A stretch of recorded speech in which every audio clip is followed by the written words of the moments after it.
Good evening, Doctor. No, don't stand up. And yes, I am who you think I am. Let's not make any more of this than it is.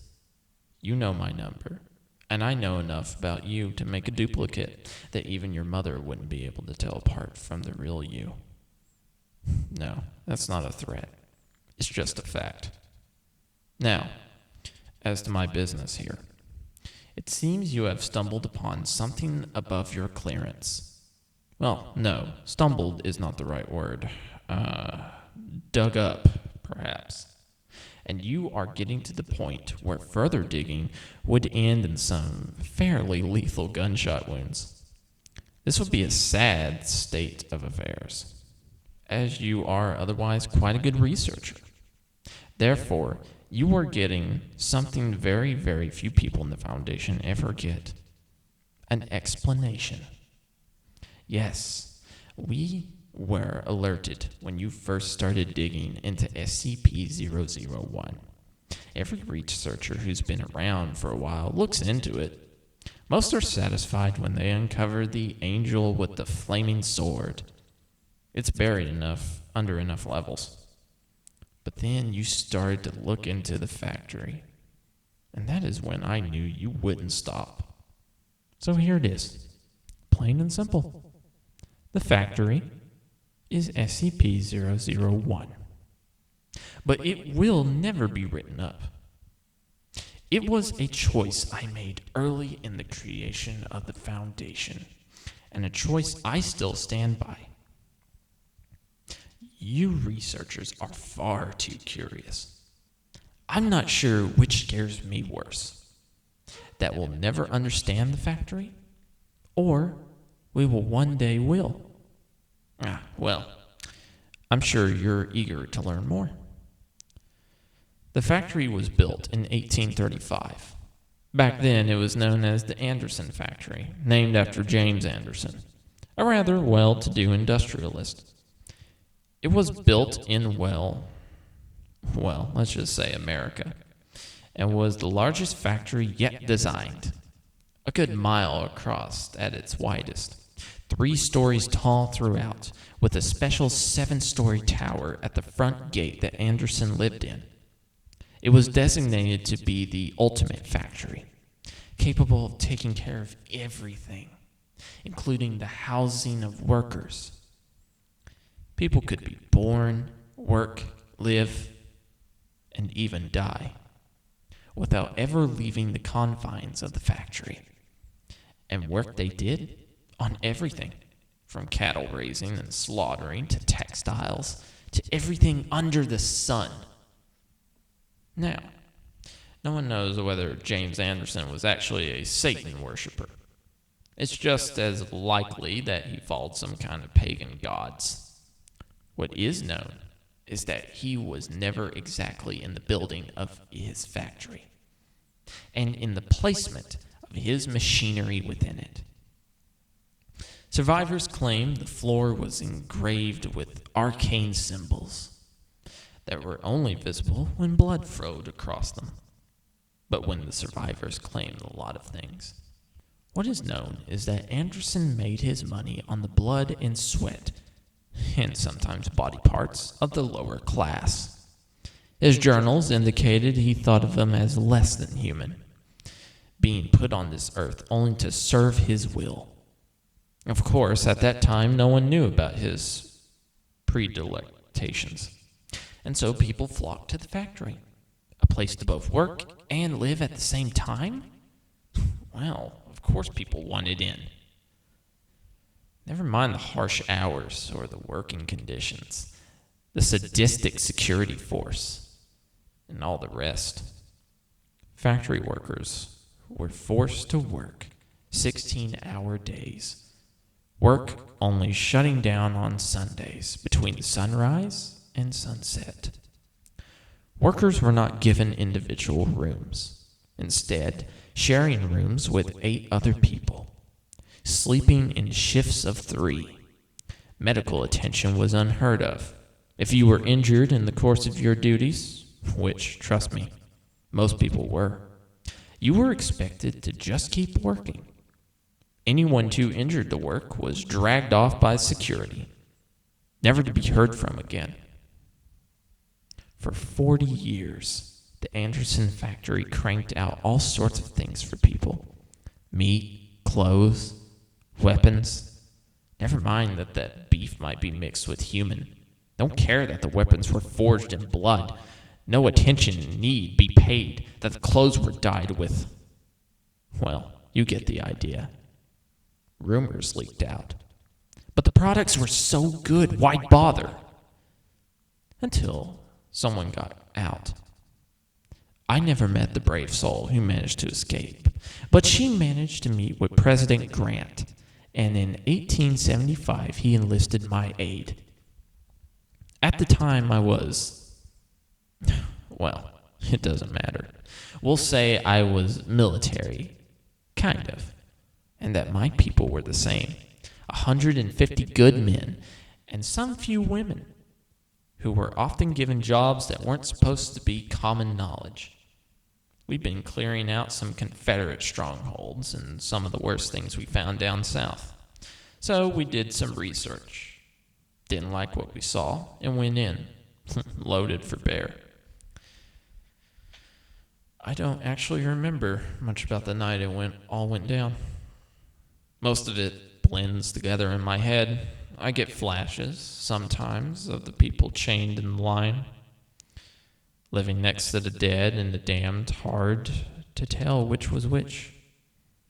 Children working underneath machines, the majority of the flesh scowled from their bones by the great wheels and cogs, and the other things. No, I'm all right. I haven't thought about that night for a very long time. The security force wasn't much of a problem, but then Anderson's creation showed up. He'd been taking the injured workers and, well, experimenting on them. Men, if you could call them men, with multiple arms sewn together. Some of them combined with animals. Horrible monstrosities out of mankind's worst nightmares. They kept coming, wave after wave, of not quite living creatures. I lost a lot of good people that night. And then we found Anderson's breeding pits. Girls as young as 8, chained to the walls, forced to be nothing more than... I'm sorry. Even today, more than a century later, the memory makes me see, well, red. When we finally found Anderson, cowering in his office, we hung him from his tower window with his own entrails. As he died, he laughed, saying it didn't matter. We could kill him, but not his factory. The factory would go on. He was still laughing 24 hours later when we finally cut him down, had him drawn and quartered, and then buried the remains. The entire time he uttered blasphemies that I don't like to think about. We spent a week clearing that place out, freeing the workers, putting down the things we found in the basements and many lightless rooms. We pulled out things that were useful, stocked them in a house near the gate, tried to make sense of everything. 150 of us went into that hell pit that night. Only 93 came out. By the end of that week, we were all down to 71. But the things we found in there, my God, well, you've been in the Foundation for a while. They wouldn't seem as amazing to you, but we found toy guns that shot real bullets. A yo-yo that would flay the skin from anyone it touched. Hammers that only worked on human flesh. A breed of skeletal horse that ran faster than anything we'd ever seen. Cloaks that seemed woven from the night itself and let men access a shadowy dimension that... I get away from myself. We found tools, both wondrous and horrible. we were faced with a choice. I gathered my highest ranking, well, we'll call them officers, to me, and we tried to figure out what we would do. They all had opinions. The chaplain had gone a little crazed. Not all these objects were been miracles sent from God, holy relics to be worshipped. Marshall and his little toady Dawkins thought they were a fortune to be made here, making and selling these things to the highest bidder. The engine, we all called him Bass. Due to his deep speaking voice, he called these things an abomination and declared that we should hunt down and destroy everything we could find. And Smith, well, he thought we should take this stuff back to the president. The only one with an opinion was the old man, but he never said much of anything anyway. We argued for hours, days, trying to work it out. Me? I thought we were sitting on a gold mine, all right. But that we could use these things, these objects, to hunt down some of the scary things we'd run into down south. The other monsters this world had to offer. And use this factory for good as a place to contain these things. Find a way to make them work for our fellow man. Or at least protect our fellow man from having to deal with them. I'm sure you can figure out what happened. The chaplain snuck away in the night with his devotees, taking a couple of small items with him. Marshall, we kicked out when we found him, abusing his authority. He promised he'd get revenge, and that little Dawkins shit let the rest of their group off with some of the juicier items. Bass and his people tried to light the whole damn thing on fire, and just left when it didn't work. And Smith, he left. Report back to the president. I did manage to get him to promise me he'd tell Grant the factory had been destroyed. I had big plans for that place. Of course, it was kind of hard to follow through our big plans when you only have 12 other people to work with. But it was a start. And it worked. For a while. We had these amazing toys, and finding people to work with us was easy. Back then, going off the grid was as simple as leaving town. We knew what we wanted, and we knew what we could be. Leventhal set out getting us backing. A simple invitation here, some well-invested money there. It all worked out. White and Jones sent out getting us other backing. In our previous work, we'd found out some interesting things about people. Some secrets that powerful men didn't want getting out. And with our new position, helping keep secrets, we got more people asking us to deal with their secrets. Blackmail is a dirty word, but it works. Bright, Argent, and Lumix got to work cataloging the items. Light and Bright's wife, the nurse, made sure we kept ourselves healthy. No, it's just not remembering Light. She had such unusual ideas about hygiene. Well, for the time. Brilliant woman, though. Kozov, Flisher, and Karnoff dealt with training troops. Tesla and Tamlin were in charge of figuring out how to take advantage of the items without making it obvious. We were amazing. The city we built around the factory, took to calling Site Alpha, was self-supporting. Agents, researchers, operatives of all sorts. Not by those names, of course, but those positions. We expanded.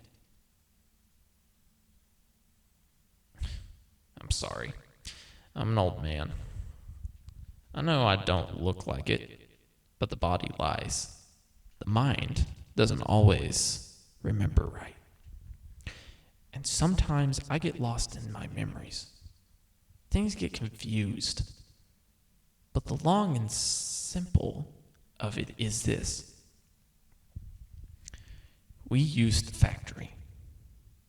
It always seemed to have more empty rooms to store things in. Back then, that was the word for them. Things. No skips then, no... We thought we had the factory tamed. That's one of the reasons I refused to quit this job. If there's anything I can do here, it's remind people that we will never tame these things. Contain them, yes. But as we saw with Abel, taming them? Never. After a decade or so, we were pretty much organized. The 13 original of us were being called by numbers, not names. We knew how to make things work. And if a thing or two vanished inside the factory still, and the occasional D class, what? Yes, we had D class back then. Disposables. That's where the D comes from. Had to have someone to test things on. Tesla and Tamlin were both very firm about that. But yes, sometimes we lost people who didn't matter. Adam. Sorry. Dr. Bright was fond of saying it was the factory taking its toll. Can't get something for nothing. 1911 was when it all went wrong. Things. We call them fairies. An entire race of things living beside us. They could look the same as you and or I. The only obvious difference was an allergy to iron. Yes, that's why we call them fairies. No, you haven't heard of them. Why? Because it's the one time the Foundation wiped out an entire race of things. Root and branch. I'm the one who did it. We'd been hunting them for some time. We'd run into them a time or two before, come out on top. So when a certain royal asked us for help, of course we were eager to get them in our debt. We always loved having people in our debt. We sent a team to help out, take care of what we thought was a hunting party. Next time we saw them, their heads were on poles, attached to saddles of the creatures the fairies rode when they attacked the factory. It was horrible. 3 words, but they convey so much. I have never... Sorry. Please give me a moment. I have never told this part to anyone. You should consider yourself lucky. And if you ever tell anyone of what I am about to impart on you, I will not just kill you, but everyone who shares your DNA in the worst ways possible. You will think that Procedure 110 Montauk is a walk in the park compared to what I will do to you. We lost. The things came and they destroyed us. Rode over our emplacements, slaughtered our people, shrugging off our weapons like they were nothing. I watched my 13 go down, left and right, just trying to hold the factory. And I, their leader, their friend, their father figure, godfather to the Bright's 4 young children, confidant, sometimes lover, always the confessor. I ran like a scared little schoolboy deep into the dark guts of the factory. I was chased by things, always just one step ahead. I could hear them behind me, feel their breath upon my neck, and I came to a door I'd never seen before. A bronze door, covered in Arabic script of some sort. I've never been one for languages, especially not the curvy bullshit the Muslim men use. But I didn't care. They were coming for me. And I knew the door open and dived through it. Everything inside was different. There was a feeling of peace that nothing could hurt me here. The light was this dark red, but still felt right. My ears were filled with the steady thrumming of a gigantic heartbeat. And in front of me were the remains of Anderson. It spoke to me then, but I'll be damned if I could tell you exactly what it said. What it told me was more meaning than exact. It offered me hope. It told me that each of the things we had used from the factory, no matter what we did with them, fed it, helped it grow. But if the fairies took the factory, they would destroy it. And we couldn't have that. It offered me a deal. It could remove this event, make it have never happened. All I needed to give it was us. I didn't want to. I knew it was a bad idea. But then I saw them again. My family, my friends, dead. Dead by the hands of those bastards. I agreed. It smiled, and I found myself once more upon the ramparts, watching the hordes of fairies crest the hill. My foundation alive once more. In my hands was a weapon. I won't bore you with the details, but we slaughtered them. And with these new weapons, continued to slaughter them. Everywhere they lived, everywhere they bred, my fellow O5s questioned my decision, thinking we should have save some, in case we might ever need them. I overruled them. We moved away from the factory. Shut it down. Moved our things out of there. We changed the name from things to special containment protocols, focusing on containing them, not anything else. The others were curious, but understood I had my reasons. I boarded up the factory, locked it shut, buried it under a ton of rubble, saying it was too dangerous. I thought I'd gotten away with it, till I found a thing on my desk. One of the old toy guns that shot real bullets. And it had the factory label on it.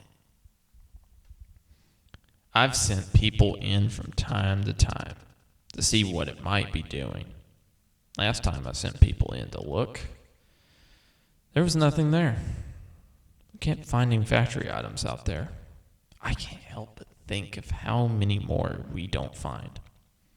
The people who use them and keep it hidden. I think back to the body telling me how each item used gave energy to the factory. I never asked it, energy for what? I don't think I want to know. What do we give it? D class, mostly. Where do you think all those bodies went? There's a place. Bodies are left, and they vanish. Everyone thinks I'm a genius for figuring out. Sometimes